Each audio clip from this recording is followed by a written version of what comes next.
want to circle back to the salt question. And one of the things that I would add is that you have to keep in mind we're paring you down and away from a standard American diet, right? Which is hyper palatable food, high table processed foods, or excuse me, salt, high sugar, refined flours, all the things, okay, that we're trying to pull you away from.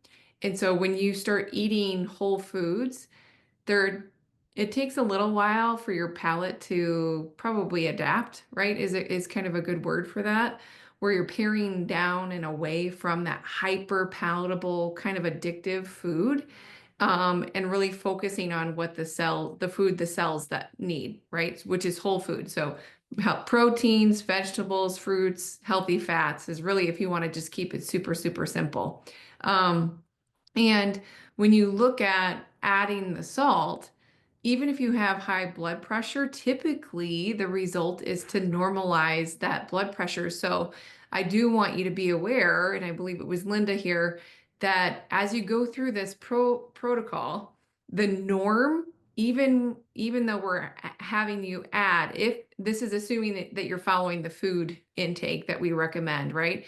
Even if we have you add that salt, there's a reason for it, because there's no added, there's no electrolytes or salt, in your fruits, vegetables, proteins, and healthy fats.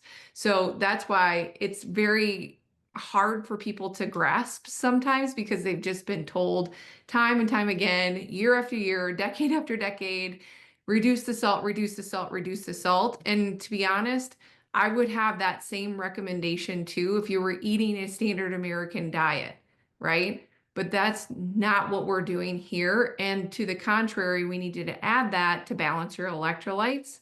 And so it's very, very normal for people as they go through this protocol to actually see a reduction in their blood pressure, even though they're adding that, the Celtic salt or the pink Himalayan sea salt, right? Plus, they're getting that added benefit of the minerals that come with those salts as well.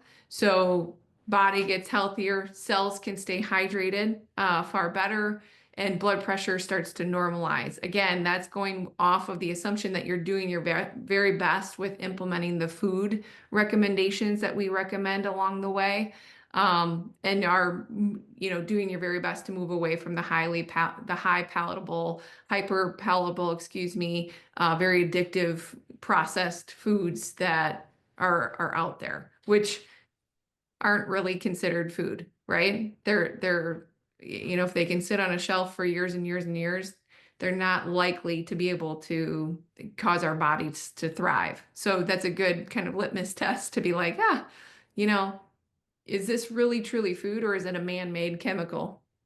And if it's coming safe litmus test there is if it's produced by the earth, it's likely going to allow for your cells to thrive.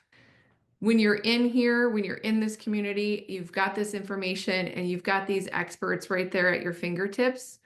I want to have you guys all just kind of take a deep breath, because if you're doing something that we're asking you to do, like you implement to the best of your ability and then you find out how your body responds, right? Will it be an immediate response? No. But if it's done over time, then the practitioners can reiterate, okay, this is normal, this is not normal, this is normal, this is not normal. But what's normal in this community, and if you're sitting here today and are listening to the recording, is for the body to improve and to optimize. So I want you to always remember that, even if you're in a challenging, what we call a valley, you're not feeling so great.